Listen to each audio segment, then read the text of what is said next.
Hi there, Kar Yong here, and welcome to this video. Now, what I thought about is that perhaps every month, every start of the month, I'll actually do out a video like that to reach out to you guys who are actually following me and copying me on the eToro. Okay, and I thought it would be a good idea to also keep you guys updated onto the performance that I have, right? That I did for the past month, and then to also highlight to you some of the things that we're probably gonna look at. Okay, what are some of the highlights, what are some of the summary, to keep you really just updated onto the market. Okay, so if today, let's say you're still not on eToro, you're not following me on it, it's perfectly fine as well. Okay, if you'd like to do that, I have actually dropped a couple of links in the description below this video here. Okay, but even if you do not do that, I believe with this video here, will probably give you a good summary, okay, as to what has happened recently and what are some of the highlights to look out for. So without further ado, I'll show you my screen and we'll touch base from there. Alright, so over here, if you take a look at my performance, okay, you can see that June, okay, of course, we'll look at June, okay, because we are just entering to July. My June performance is up by 1.71%. Okay, I wouldn't complain about it because if average on a month-to-month basis, I'm able to do about 1 to 2%, that will be a very, very great year for me. Okay, but year to date, we are up by about 5.22% for this year so far, which is actually not that great. Okay, but it is what it is. Okay, to be honest, 5.2% as of year to date, we are actually down to the remaining half of the year. It's not that great in terms of performance, because if we were to benchmark it to the S&P, okay, from year to date, you can see over here, it's actually up by close to 17.6%. Okay, so we're definitely not meeting the benchmark. Okay, but again, I always say, right, it is what it is. There's no need for me to panic about. I'm not definitely gonna just shift the entire strategy just because of that, because I'm still pretty confident in the things that we do over here. Okay, where we have multiple strategies that we employ over here in terms of this portfolio. Okay, so I'm still pretty confident that we'll be able to end the year with pretty solid performance. Okay, ideally when things starts to pick up, we might see maybe on average for the remaining of the year, if we're able to get about 2 to 3% on average per month, that will actually pull out our year performance by the end of it. Okay, so it is what it is, but I'm pretty proud in terms to say that our risk management for this portfolio is pretty solid. Okay, you can see over here on average, okay, our risk score on eToro is just at 4, which actually has a few metrics that they use to measure, okay, based on how much you allocate your capital, what is the volatility of the market, what kind of market you invest in, is there some form of diversification and things like that. Okay, so I'm pretty proud of this portfolio in terms of risk, and of course you can see in terms of our drawdown here is pretty well managed as well. Okay, so this is the quick performance as to how we have done for the past month. Okay, and okay, I want to keep you guys updated into some of the highlights over here as well. And one of the position that is definitely worth mentioning is definitely Nike. Okay, that was one of the key highlight that spiked up last week. Okay, so you can see we're up on about close to 22% on Nike. Okay, because of that gap. To share with you on the chart over here, you can see, right, this is a huge gap where we enter somewhere around 130.7. Okay, and we're definitely riding on this. Nike is actually one of the long-term dividend investment stock that I had in the portfolio here as well. Okay, so if you're following me, copying me on eToro, you probably would have this in your portfolio at the same time.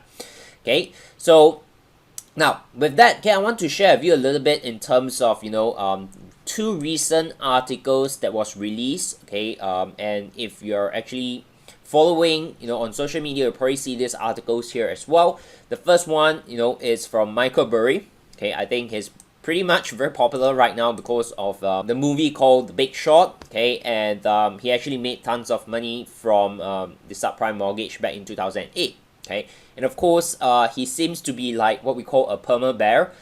Every time he talk about market, he seems to be very, very bearish on it. Okay, and this article here actually also talk about how bearish it is, and he's actually predicting that we're likely gonna see the mother of all crash soon, right? That's what he actually said.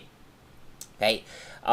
Yeah, so if you just take a look at this article over here, okay, yeah, you can give it a good read. Okay, just Google, okay, and you probably find this, right? You just Google like Michael Burry, mother of all crash, you probably look at it. Okay, he's not the only one that is being bearish or calling for a crash, near term or coming soon. Okay, Robert Kiyosaki actually also have that perspective as of now, right? So you can see this article was released as of 28th of June.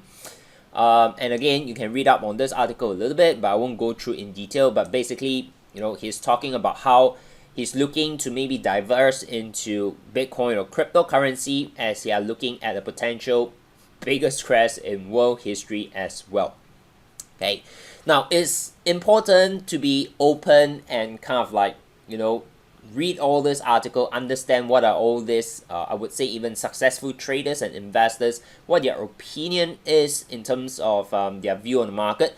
But at the same time, I think it's very important to not be swayed just because, like Robert Kiyosaki say, the crash is coming, and then you just convert every of your stock position into cash, or you follow him to buy Bitcoin.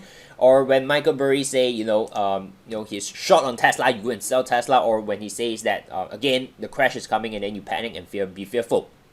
Okay, you need to definitely have your own stand point. Okay, and you need to have, of course, your own systematic approach towards trading and investing. Okay, so it's important to understand what they're saying and why they're saying that. Okay, but at the same time, I think it's important to also have different perspective, and at the end of the day, to have your own decision making process. Okay, so for me, okay, I'm actually not gonna be perma bear.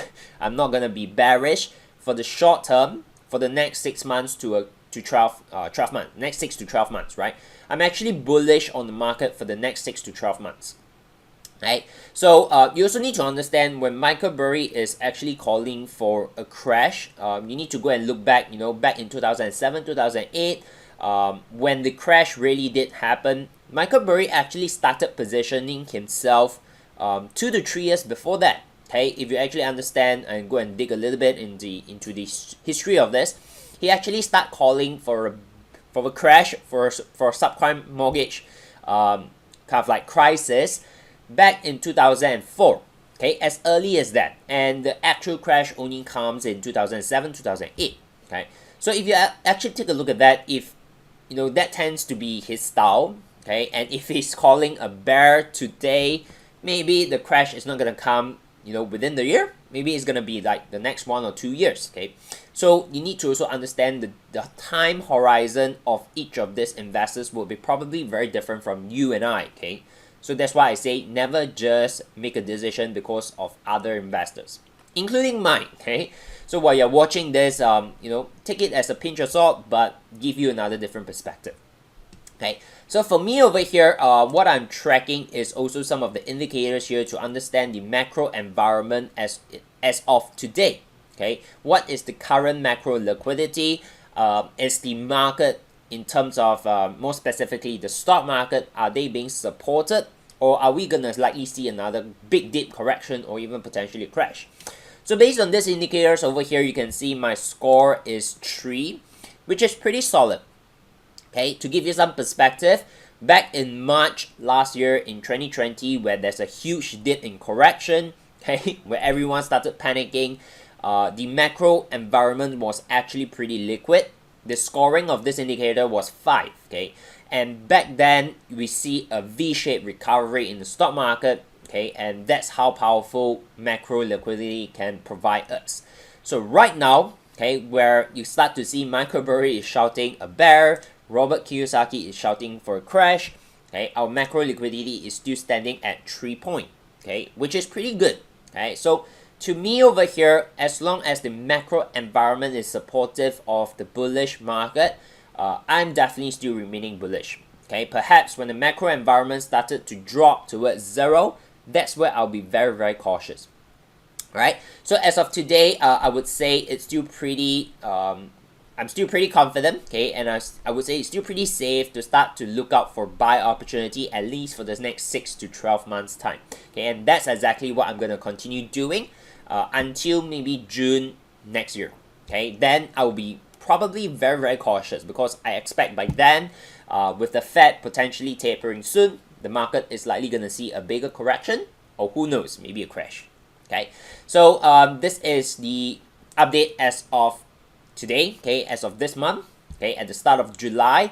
Next week, I'll be looking to enter a couple of more positions into my portfolio, okay, and we'll see how it goes, okay. So if today you would like to copy some of these trades over here on eToro, you can do so before Tuesday, right? Because tomorrow on Monday, again, depending on when you're watching this, as of this recording, tomorrow is Monday and it's a holiday.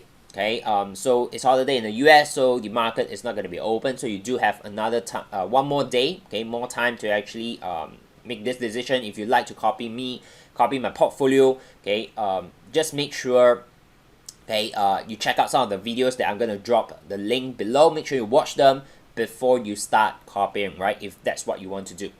Okay, so with that, okay, that's all I have for this quick update over here. I'm not going to be too lengthy on that.